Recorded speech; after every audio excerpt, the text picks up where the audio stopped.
I'll just see if I can find my notes, dude. I was rewatching the game last night because, I didn't get to watch it live at work, so... This is a hobby, so... What time did you watch it? What's that? What time did you watch it? So I watched, the first 60 minutes or so. I watched until the 70th minute in the late afternoon. And then I had to put in a couple of episodes of The Bear. And then I finished the last 20. It's kind of nice knowing the scoreline. Did you see the... I sent you the poorly drawn Arsenal. The contact made sense in context. That was good. That particular part, I was watching for it, and no, he's so good. That account is so good. Yeah. All right. Well, why don't we get started, huh? Let's do it. Hey everyone, welcome to another episode of the District Gooner Pod. I'm KP, joined by my good friend and co-host, Steven. Howdy. And this is episode 3. So really, things are starting to pick up, man. Next thing you know, it'll be episode 50, and it'll be episode 100, and then it'll be episode 300, then episode 1000. Wow. So thanks for being with us from the very beginning. It's super exciting to have you. Why don't we just kick off, obviously, the conversation with what we saw on the pitch. Arsenal just played Crystal Palace at Selhurst. What was it? Selhurst Park. Yeah, okay. Selhurst Park. And it was 1-0 to the Arsenal. To the Arsenal. Let's talk lineup. Let's talk, scoreline. Let's talk how the game played out. I mean, let's just chat about it all. Let's shout out our newest District Gooner fan, Miss Chicha, in the house. Miss Chicha is in the house.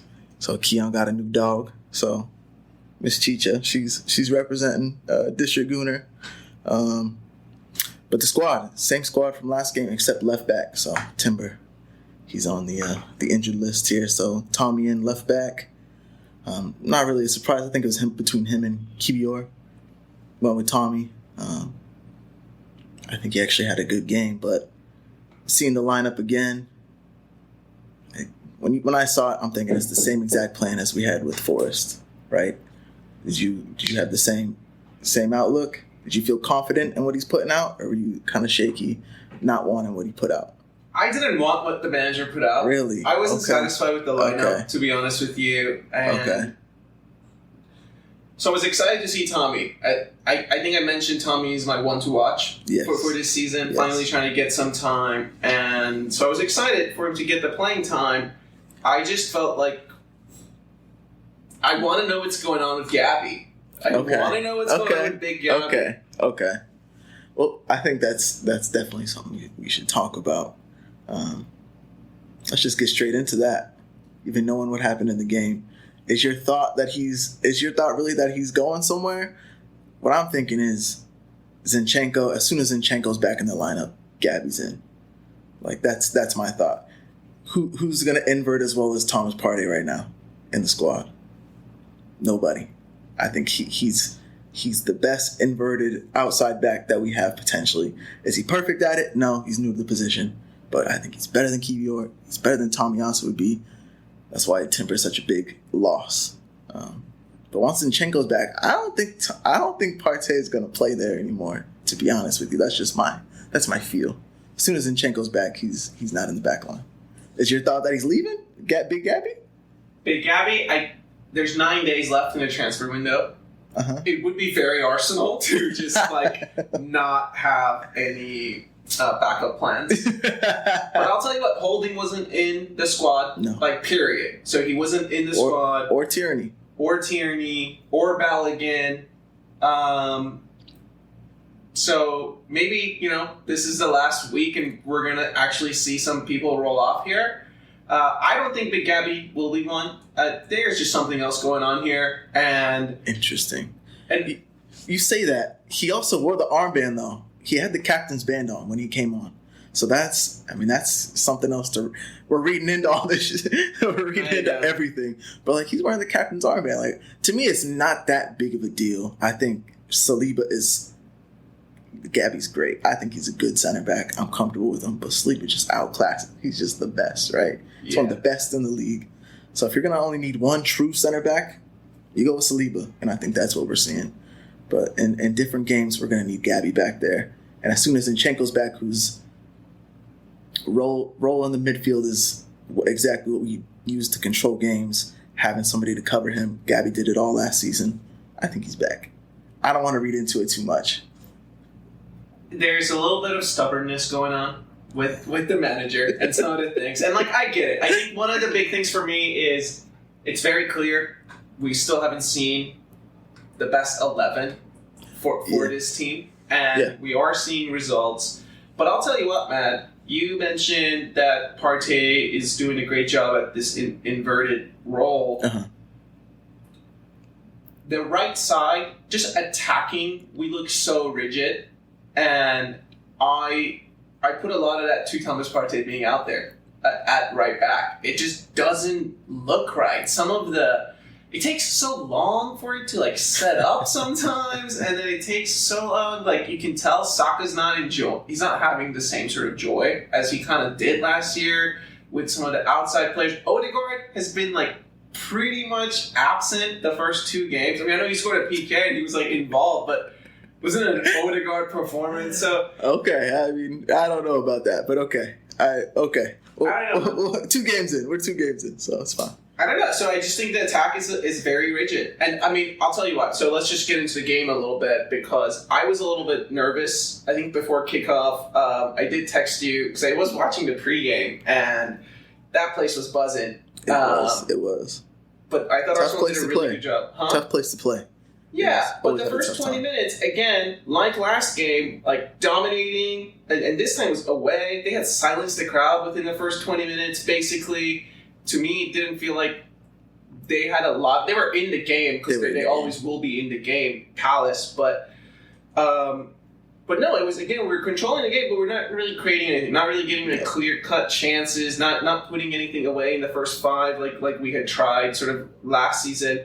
And I'm personally putting a lot of things to this right back situation, dude. It's not. People are so quick to say, like, Havertz, what's Havertz doing? It's like, the left side feels fine to me. The right side is really clinky. I don't know. I think Saka had a great game. Like, I think his standards are so high. We expect to see a goal, or we expect to see an assist. I think he had a great game. I would agree with you. The right side last year, just that trio, they had it. The patterns on lock. Chemistry is divine. But I still think he had a good game.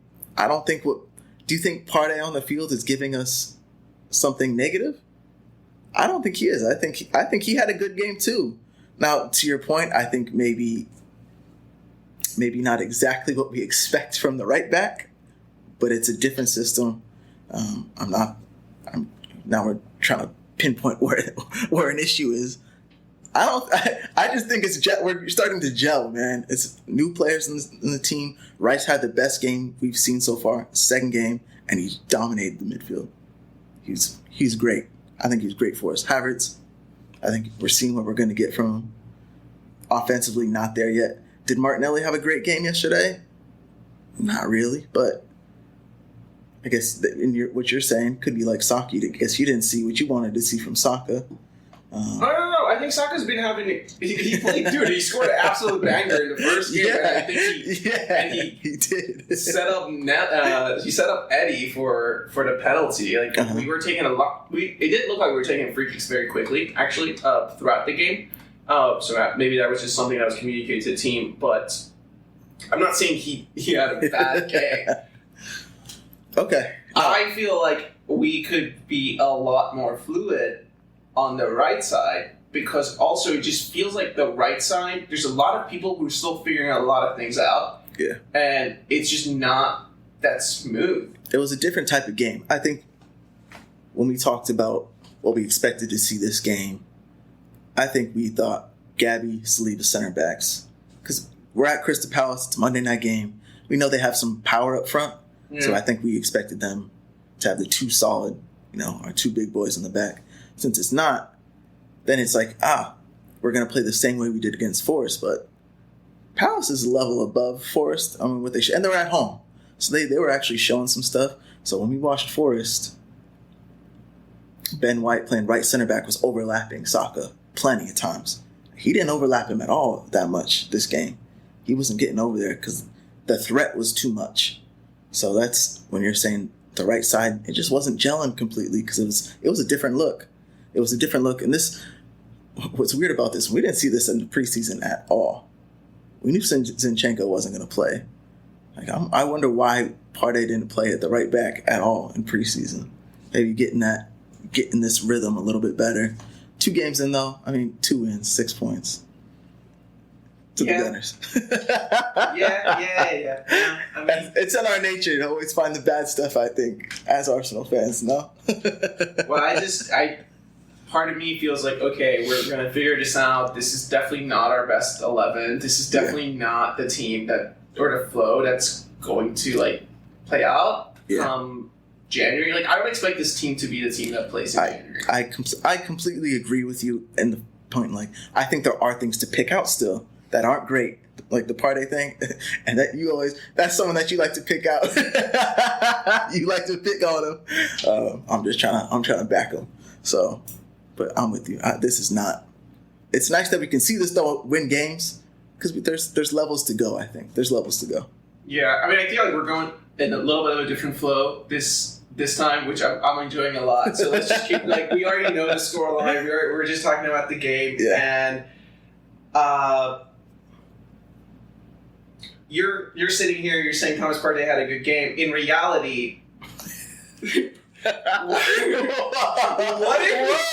Hey, I'm just saying. In reality, the ref could have called a PK for Crystal Palace, and whose foot was just dangling. Who just sheepishly kind of walked through oops, did I do that? Did I just stick my whole leg out there in my own 6 yards? So that's if it had been called a pen, that's completely on him. Absolutely, that's completely on him at that point. But they didn't, so so I think he had a good game, bro. I like Partey. I like what he gives us, man. Having him and Rice together when he's able to go into that 6th spot and Rice is able to push on. He looked great. Rice, man, he gets up and down the field so well. He's an engine. The way he gets up and down, that's something Partey couldn't give you. Getting up and down like that. Rice is, man, he's a dog. He's up and down the pitch. I like Partey. There's something comfortable to me about him there, I think. Showing to the ball. He's brave with it. He can turn. That's why I like him there. Having someone good attack us on the right-hand side and he's playing right back, to your point, I get that as well. His combination with Saka isn't great. It's not great yet, so. Yeah. All right. Well, I think on the game itself, Benny Blanco, by the way, thought he had a great game. Good game. There was a moment in the first 15 minutes where he put his children on the line. Oh, yes, he did. That's my Benny, bro. This guy gets it. Yes, he did. Good game. Same as Saliba. Thought he had a great game. Couple of big blocks, dude. Yeah, if my man of the match was Saliba. Man, just the comfort that man can give you. Just a single man back there. Roman. He's just that Roman center back. Man of the match for me. Everybody. The tackle he made on IU, 34th minute, gives away the ball. Runs that dude down. And just that tackle is perfect. Ben White sees it. He applauds him. IU is getting up from the tackle. Also applauds him. And IU from the slight, because as we saw later, the slightest touch, IU's going down. Because that's just the type of player he is. Nah, he's like, young man, good tackle. Good tackle. Yeah, let's talk about IU, actually. Let's talk about him, man. He was giving Tommy trouble from the first minute. There were a couple times, I thought he was beating Tommy very easily. Yeah. A couple of step overs, and he was like, see you, dude, I'm whipping this in. And very unlike Tommy. So, and then as we know, Tommy kind of struggled. I'm not going to get too much into the double yellow, but he does end up, getting sent off. And what did you make of his performance? I think he had an okay game. I thought it was solid. The point you made at the beginning, he hasn't been getting very many minutes. So I think his confidence is kind of low. He's a little shaky. But I thought he looked good yesterday. He looked solid. There was at no point, even though first 15 minutes IU was taking him on, it's not like he was getting absolutely blown by, getting sent for a hot dog or anything like that. Like, he was still in the play. He attempted to block a few of those crosses. He just didn't quite get there. I thought he had a solid game. Yeah, especially in the second half. I really feel bad for Tommy. Oh my God, I feel terrible. First game he's starting. He's getting his confidence back, and this happens, so he's gonna miss. That's terrible. It's just bad it's bad luck. Bad luck for Tommy. I know, and now that Zinchenko is back, basically he's gonna have to play the next game. Yeah. So he's second choice, I think. Kibior, but he's also can play at the right back. So I think he's still going to get his minutes this year, but that's a tough red card for him. So you see the first one? I don't even know if we can debate that. He got the ball. It's the new rule. The refs always show out at the beginning of the season, so you're gonna have to eat that one. The second one, though, that's not even a foul. I didn't think it was a foul either. That's a crime. It's a crime. In respect to Tomiyasu for getting that card, and you can tell he's a little bit.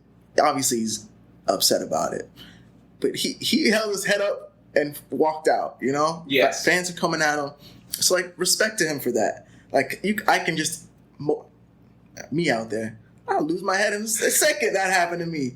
You against me like this. Say a few choice words, and let the dough hit you with a load split. You see you later. But shout out to Tommy. I respect him for going out like that, stepping off the field.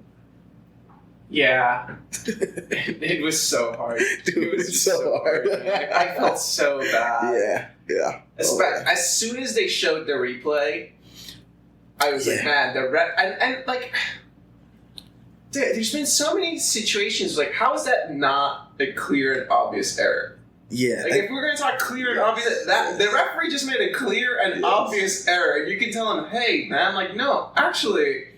Yeah. And I hate that it has to be a straight red card. If it was a straight red card, then we could. And it's it's a second. You can't do it for yellow cards. It's oh my goodness. Send the man off, missing the game. Come on. New commentator on the game. It was Andros Townsend. Yes. Did you hear that? Yes. I thought he was actually pretty decent. Obviously, he's a homer for Palace. You get that. There's homer announcers everywhere. But even he sees that. Initially, it's he got spun. Initially, he was very much support. You can totally see, he got spun and he took him down. And then he sees the replay. He's like, wait a minute. And he sees it again. He's like, no, that's, that's look at all you using all his experience. Yes. No, dude. He's like, that's harsh. That's a harsh call. I feel for him. So, even Andros Townsend, that was a crime. That was criminal. Yeah. So anyways, Tommy gets sent off, but the guys did see the game out. We didn't see. I think he only made defensive subs. Yeah, did you see the lineup at the end of the game? Crazy, man. Havertz was the only attacking player we had. It was Havertz up top, Partey, Jorginho behind him, and then it was a back five with Rice. Oh my goodness, man. And that's shut up shop. Screw it. We're not playing games. What was great about the end of that game, I love how the defense was relishing that. Every time they won the goal kick, everybody getting up, G'ing up, Ramsdale right there, slapping high fives, all that, slapping some booty on the way back, well done. Yeah. I like that. Even with Big Gabby on, comes on as a late sub, he can kind of just be going through the motions, being a little hurt by coming off the bench all of a sudden. But no, he's absolutely emotional, which we see from him, but I like that about him. Absolutely emotional, getting everybody G'd up. Yeah, no, the team was pumped. I also appreciated Ramsdale. He knew they were going to have a lot of crosses, it seemed like, because he was coming out for them from the very, very beginning. So, and at the end, he came and he collected a few high balls and just did his thing. I don't know. I haven't seen enough of Raya to say this guy could have done the same, but I don't know. I want to give him credit there, and it was nice. We got the shutouts, and the defense really relished in it. Anything else in particular that you want to talk about the game? We need to talk about the penalty. Odegaard, great penalty, smooth, but of course we're not talking about the action. We're talking about the behind the scenes here. So Odegaard takes it instead of Saka. After the game, what it sounds like is Odegaard went to Saka and said, "I want this one." So he went. The game plan wasn't for Odegaard to take it. Odegaard went to him, said, "I want it." Saka gave him the ball. He slots it away. Did you know that? No. Okay, so what's your thought on that? For me, there might be just a situation where we don't know So what was happening a lot last season, Odegaard was always the one holding the ball. Yeah. Before the penalties. Yeah. So there might just be something that we don't know about where it's it's between you two and in that moment, just see whichever one is vibing with it a little bit more, which I'm okay with. If the player is confident in saying, no, I want to take this one. I'm also happy that if that is the case, that Saka didn't make a big deal out of it. You see it sometimes with some superstars, right? Neymar and Mbappe are always fighting over who takes the PK. We're just all right, man, you can take the pen. That's cool. Yeah. So he scores it, running away, points at Saka. But I love that from Odegaard. Captain, high intensity game. We're on the road. Selhurst Park, still 0-0 game. No, I got this. Don't worry about it. I'm going to put this away. Calm as cool as you like, right into the bottom corner. What a pen, by the way. Yeah. And I sent him the wrong way, too. Yeah, as a captain, I like that from him. It's not the loudest character, I don't think, but showing that he got those cojones. This is on me. This is on me. Ride my shoulders. We're going to get the 3 points today. I like that.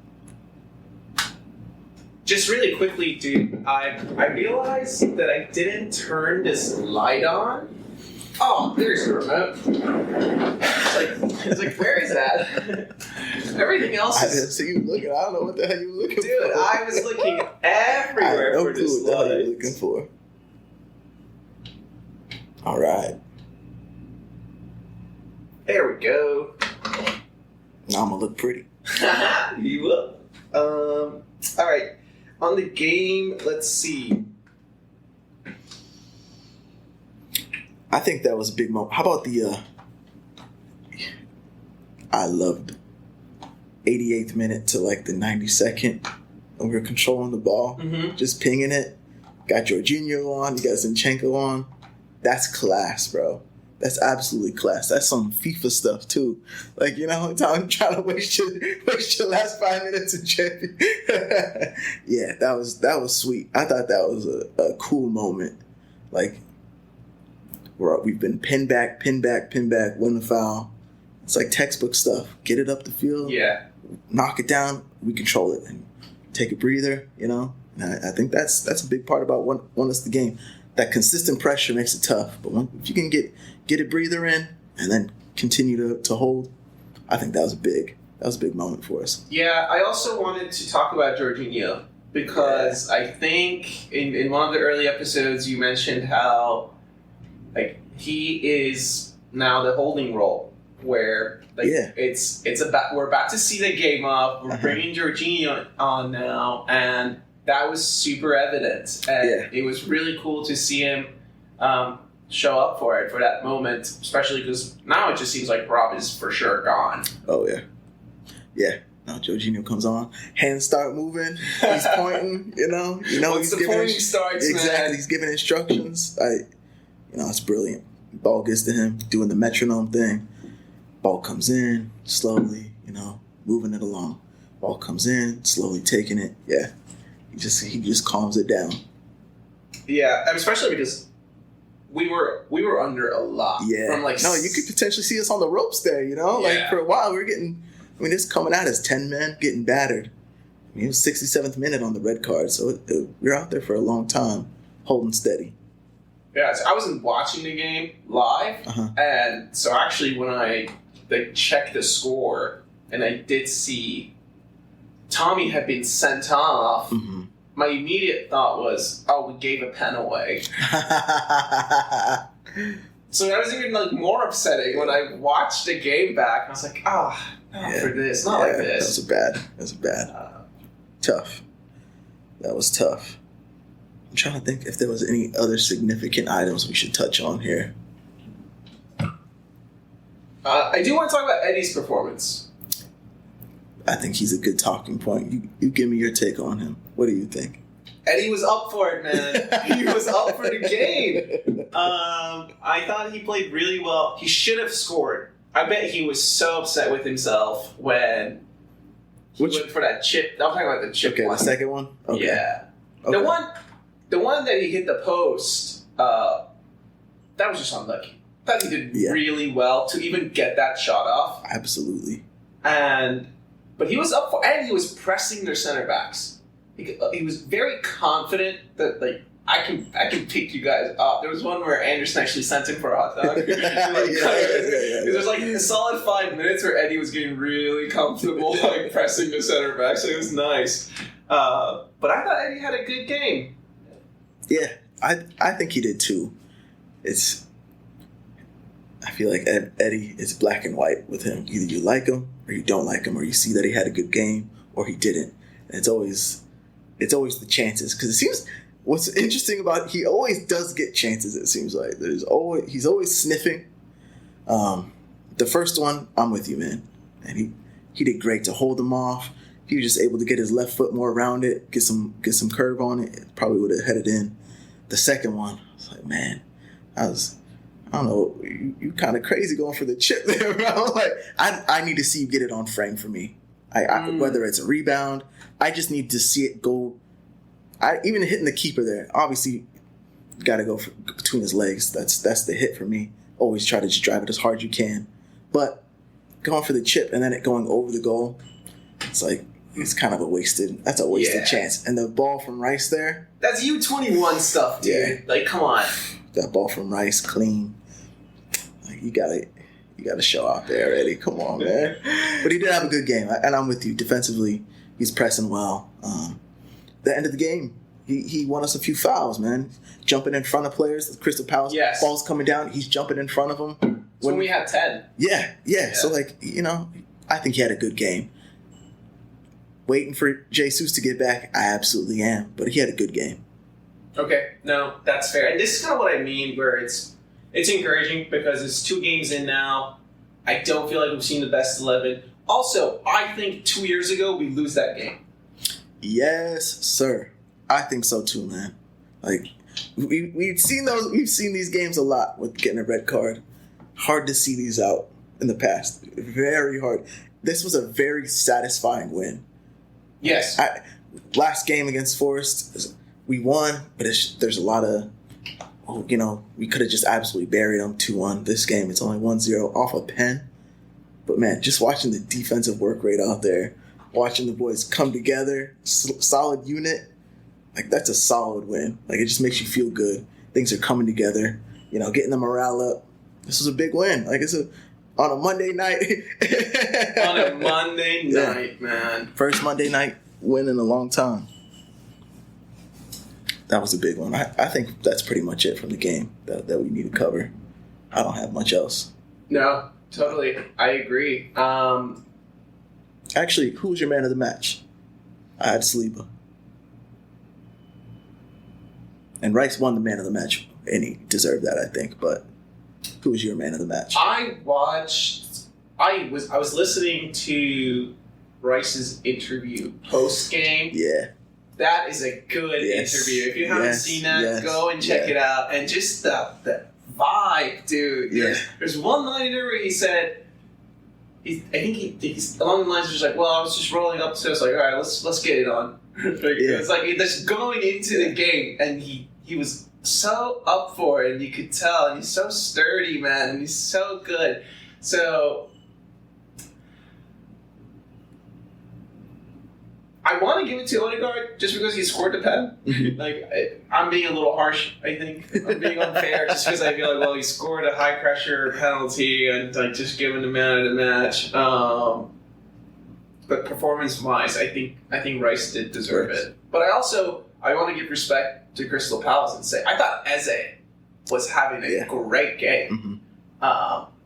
So if that scoreline is 2-1 in the last 20 and they've turned things around somehow, I think Eze gets man of the match. Eze was the star of their show for sure. Ayew had a good game, but Eze, every time he's on the ball, your eyes are kind of yeah. He had a good game. They ended up picking out in the 10. He didn't really even attack our right side. So this is the other part where I don't really want to give Tommy too much credit. Thomas Partey. Don't get him mixed up with my man Tommy.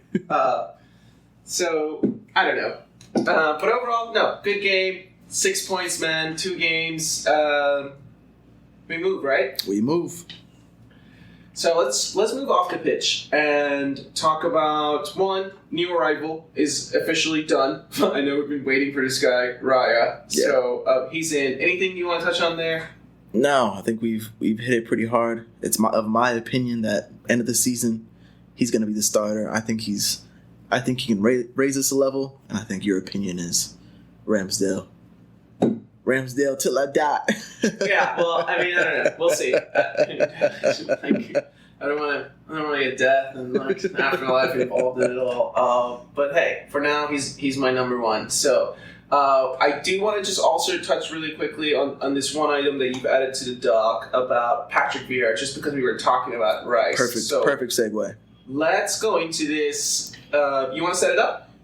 Yeah. So this week, I think I was reading the Gunner subreddit. So Patrick Vieira signed for Arsenal on August 14th, 1996. So we know what he became: club captain, stronghold of the midfield, and also there for all of those ships, all of those trophies, right? He's a legend. He's kind of the last... I'm trying to think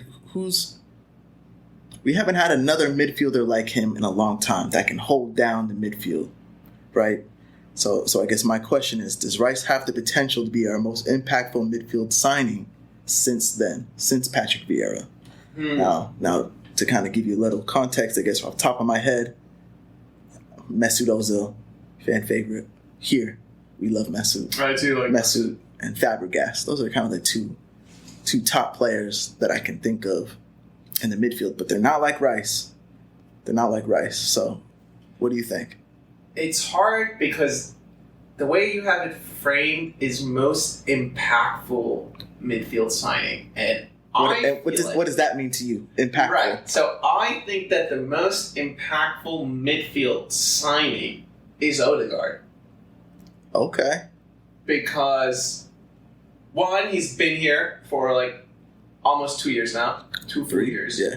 And two, he was very early on. It's he could see what was happening and say, you know what, this is the club I want to go to. This is where I want to build something. And also, we haven't seen it yet. But Odegaard, he's gonna put up. I think he's going to put up 20 goals. Numbers. If he's taking pens now, okay. Mm-hmm. He is our most impactful midfielder. If that guy's not in the starting lineup, I'm a little bit more worried because I know we signed Rice to deliver trophies, but I think the most impactful for me has been Odegaard because also he's a little bit more of an Arsenal midfielder, right? So he's an Arsenal guy. Yeah. But I want to hear your take on Rice and the comparisons. Yeah, I guess so I saw the thing about Patrick Vieira, and then immediately it was Rice is kind of of that mold. Who's your holding player? Who have we had in recent history? Matthew Flamini? Who's the last real kind of hard-nosed, running through tackles, up and down the pitch, type of player. Box, right? Yeah. Like, but hard nose, more defense. Could say like Aaron Ramsey. No. Like no. Even Fabregas, did Fabregas deliver? No, he didn't. Mesut, did he deliver? No. And when I say they didn't deliver, I'm talking trophies specifically. Who delivered us the league? Mesut. I love Mesut, but he didn't deliver us. Yeah. Odegaard, I think I didn't even think about Odegaard because he's our captain right now. Yeah. That's a great shout. But to me, Rice, this is something that we've talked about quite a bit. Is we need that holding player. We need somebody that can just, run through people, make big tackles, kind of get the players up, when someone's getting picked on. No, next time you go on the ball, I'm running through you. Kind of that's the type of person it seems like Rice can be, I think he's a huge, huge signing for us. I don't remember us having a player like that. And I honestly can't think since I've been a fan. I mean, like Vieira, I didn't get to really watch him like that. Yeah. I can't think of one person. Maybe I'm missing it, but... Well, there was the Diaby guy who just couldn't stay Abu fit. Diaby. I liked Abu Diaby. I liked him a lot. I really liked him. That guy had so much potential. Yeah.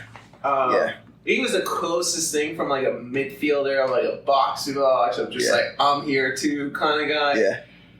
But no, Rice is here, and I think to your point, he's definitely the big brother that the team hasn't had. Yes, yeah. Like, this squad has just been missing a big brother. Yeah. And I think Rice fits that perfectly. Yeah. You're gonna pick on Saka? Yeah. I'm here, bro. Yeah. What's up? Yeah. It's on your own size, bro.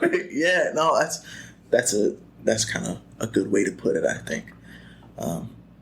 So I was listening to Arsenal Vision, and they said this is kind of funny. It's like the last 10 minutes, it's almost like he's smiling out there because he's been playing at West Ham the last 3 years, and this is what he's done. This is what he's used to, being in the absolute mud, having to run through his midfield. Like, oh, only 10 minutes here at Arsenal. Okay, I can do it. I can witness this game. Like, I think Rice had a great game. Contrasting Odegaard. He's more vocal, I think. You can see him out there. He's pointing a lot. There were a couple of times he was yelling at folks, bro. He's pointing. You can tell he's communicating. Wanting the ball. He's constantly raising his hands like, I'm an option. Give me the ball. So I'm excited for him. I think he can be impactful. I think we can win trophies with this dude. I think he has, talking about that interview, I think he has the mentality. I do. He's got, and in that mentality, one of the things he calls out is, like, this is a place you have to come to win if you want to win a Premier League. Yeah. So he is so lasered in on getting the Premier League trophy. He wants it. He's not like that Harry Kane dude over there. No, he wants to win. I'm not going to stay here and just be a club. No, I want to go somewhere and win. He even won there. He won more trophies at West Ham than Big Man could at the other neighbors, man. No. So no, I mean, I hear you. I think definitely he's up there, and it's going to be exciting. I want to knock on wood real quickly, just the Arsenal way, right? Yeah. So let's. Yeah. I do have a couple of other things here off the pitch to talk about. I wanted to discuss expectations for the three attacking players that we had from last year and now coming into this year, with sort of more of a foundation that's being laid for them, and they're more mature young players, right? So I'm talking about Odegaard, I'm talking about Saka, and I'm talking about Martinelli. Those are the three primary attackers that I'm done discussing. Okay. And let me just throw some numbers at you here. So Martin Odegaard scored more goals, 15, than any central midfielder in Europe's top 5 leagues last season. And we signed this guy for 30 mil. So, but let me just say that's 15 goals that he scored. And then Bukayo Saka, just last season, right? He became the youngest ever Arsenal player to score 10 plus goals and provide 10 plus assists. Big ups. Big ups to him. Big ups, man. And then the Brazilian kid running down the wing on the left, right?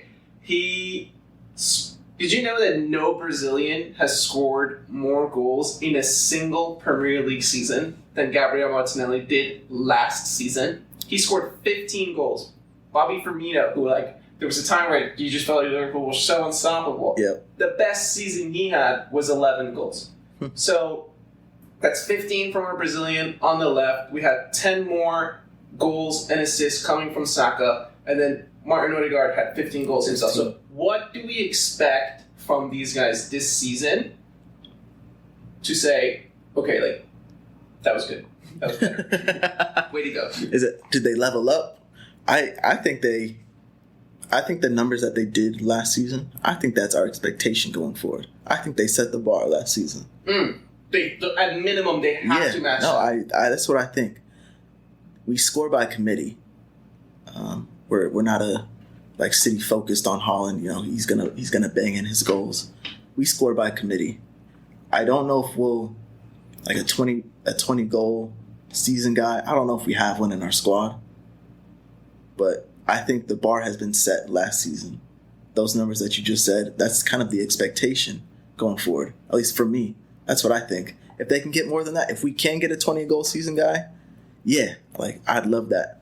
Martinelli would probably be my choice of the three, just because he's the most direct. I think he's the most direct to goal of the three. Saka, I could see him doing it, but he's more of a playmaker to me. He's going to be getting more assists than Martinelli is. And then Odegaard, he's just the wizard in the midfield. I expect him to get goals. I expect him to get assists. I expect him to do it all. But I think they set the bar last season. Those are numbers that I expect to see this season, if not greater. That's the minimum. What is your take? I think that's fair for Martinelli.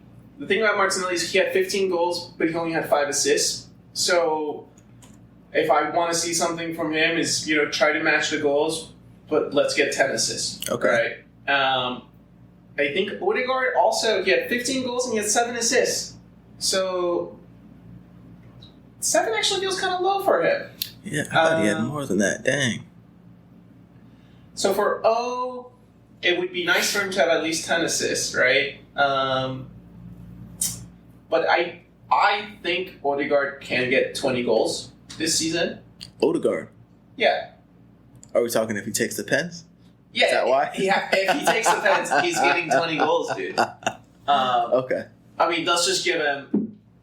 So you can give him basically 5 goals from inside the box. He's going to score 5 goals from inside the box. Mm-hmm. He's going to have 5 goals, potentially, from outside the box. Because we know he can let him loose, right? Mm-hmm. So that's 10 right there. He does take our free kicks, too, in addition to pens. Mm-hmm. So that's 5 more from just, spot kicks. So just, 5 more. He can find 5 more goals, dude. Okay.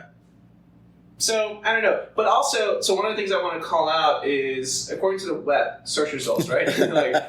Arsenal. The big web out there. Don't get caught in it. No. According to the web, Arsenal scored a total of 93 goals and had 69 assists in all competitions last season. So, if we scored 93 goals and we had 69 assists, what's a good goal tally that you do you think we have to break 100 in order to win a trophy? Because let me also add this caveat.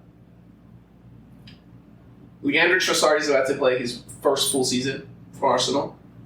Good attacking option. Havertz has replaced Xhaka. We're expecting more goals coming from him as well. Mm-hmm. So the question is, can we hit 100, basically?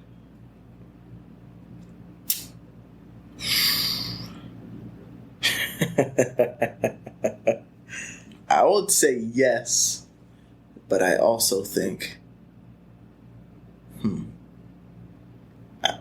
I think we could win the league, and I'll say this: with the 93 goals, I think we could win. I think it's our goals against that hurt us last year. That's where I would. If we're talking goals, I think do we have more goals than us? Yes. I think Xhaka had 7 last year.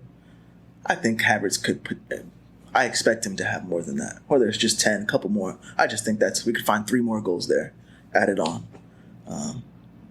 I think our attack is going to be more potent this year. I think Jesus isn't going to miss 3 months. I'm hoping. I'll knock on wood there. Fair. Yeah.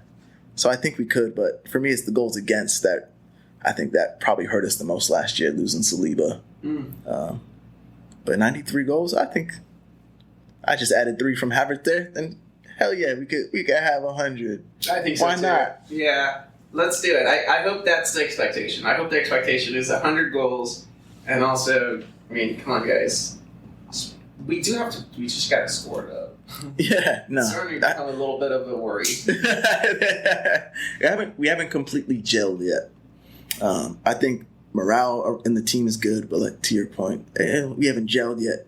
Offensive output isn't what we saw last year. Remember last year, man, at the beginning of the season, we were scoring in the first 5 minutes. We we're coming out on fire. How many early goals we had last season? This season's going to be a little tougher. I think people are ready. Yeah. All right. I know we wanted to go over some other things too, but maybe we can just look ahead to next weekend. Let's do it.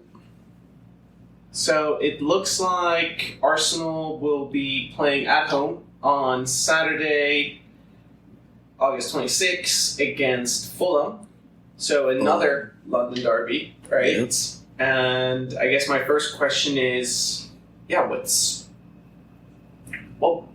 without even knowing the lineup, what do you think will be the score? It's a home game. That's a win. I'm going to go clean sheet. I'm going to go 2-0. Yeah, I think it'll be 4-0. As long as we're playing at home, I'm going 4-0, man. Nottingham Forest didn't deliver, but hey, we should be able to put 4 on them because Mitrovic just got shipped out. I don't really know much about them, to be honest, but... Tim Ream is their center back. He got a red card. He's missing next game. Okay. So he was like one of their best players. Yeah. And we know their left back you hate their left back. I don't know, hate is a strong word. I would just say maybe he's not my first choice in an American squad that should be producing higher quality outside backs. I think 4-0, man. I think Eddie's going to score. I think Havertz is going to score. Okay. Oh, you know what? I just forgot. Actually, Leno is coming home, but we'll also put the ball past him. I think we're capable of that.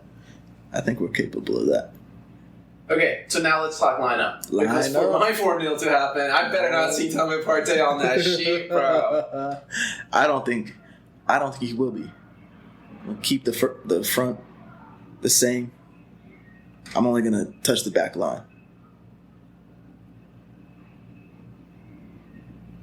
I started to pick up a lot of different noises. Did you too? Yeah.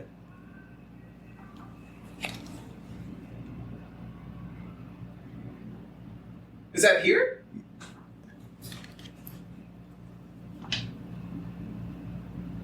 It's like a TV or something, or someone's playing music. I could not tell you where that sound was coming from, man. Yeah, it sounded like people were like, yeah. There's other people on the frequency, waves, bro. They're on the frequency, no. They're watching in the computer. Lineup, back 4. I'm only going to touch the back 4. I think the front, midfield, front line's the same. Back line, right back. Ben White moves to right back. Saliba, Big Gabby starts because who's playing next to him? Zinchenko plays next week. Zinchenko's back in the lineup. So we go on to the regular back 4. That's what I think. So back 4 and in the middle, it's Havertz, Rice, and Odegaard? Yeah, Partey's not starting. Okay. It's the same. I even think Eddie plays up top. I do think Trossard gets some minutes this week. I feel bad for him. I feel bad for Trossard, man. I think he deserves some minutes. I get why he didn't play this game because we're going down to 10, but he was lighting it up to be on the bench. That's tough. That's tough for him. It's one of those things where I wonder if we kind of just also signed this player with some of these things being a part of his expectation. Gotcha. Sorry, little beard hair got in my mouth. No, but because for Belgium, he doesn't play a whole lot. I get that he was a start at Brighton, but he just seems like a very reasonable professional. And he's more mature than the other guy, so he's like, he's about to turn 30, I think. He's like pushing more late 20s. He's like 28, yeah. 28, So, and I do think the main reason we keep playing this weird thing is literally just so we're not playing our best team. To me, it just feels like I don't want to play my best team in August. That's just how I feel about what's happening here. Okay. So we get the results, we get the results. So then what do you think the lineup is then? No, same lineup that you just said, yeah. Okay. Because, and I think this time it'll just be like, it'll be super interesting because I think Havertz is going to push up a lot more. And then I think Zinchenko's going to just take up Havertz's position. And then Saliba will actually be still the only one. You think Gabby's going to cover? Yeah. Okay. I hope. But at the same time, I don't know. If this guy really has issues with his calf, don't play him. I'd rather just keep him because I think the bigger games are about to really start. Yeah. I think that's what's nice about these first two games, man. Being able to see something else that works. We're still getting it together. Still getting that flow. Having players like Zinchenko, we know he's not gonna last the full season. He's just not. So being able to pull him out, throw him back in, pull him out, throw him back in, and keep the thing rolling. Keep the chain, keep rolling. I like that. I think that's where we're heading. So, props. Okay, cool. That sounds good. Anything else we should chat about before I talk about some bells and whistles with the folks? What's your game next weekend? You got a game that you're going to watch? Oh, yeah, that's our thing, isn't it? Let me see. I'm looking through right now. Who we got next? Ooh, we got a good one next weekend. On Sunday. 11:30 a.m. Eastern Time here in the district. Newcastle, Liverpool. It's a home game for Newcastle. So they had two big games back to back. They just had that City game. Did you watch that game? What'd you think of that game? I only saw the last 10. And I only saw the last 10 and City controlled that stuff, man. They're up. They're up a goal. I did not see Newcastle get a sniff of goal. So respect City for that. You'd think they'd be under the cosh? No, they controlled it. Did not see a chance for Newcastle in the last 10. It was crazy. I watched the game. To be fair, those guys, they know how to put me to bed, dude. There was moments in the first half I was like, I'm not even sure if Isak is playing. Did Isak not show up today? It's like the one dude I was looking forward to watching play against these guys. It was like, man, you might as well just set the whole first half out, bro. Like, oh my goodness. Nap time. They were so... But Newcastle, Liverpool, I think that'll be a good game. See, Liverpool, they're running the 888s. All gas, no brakes. They are back to their 4-3, 5-4 scorelines for sure. All gas, no brakes. Screw it.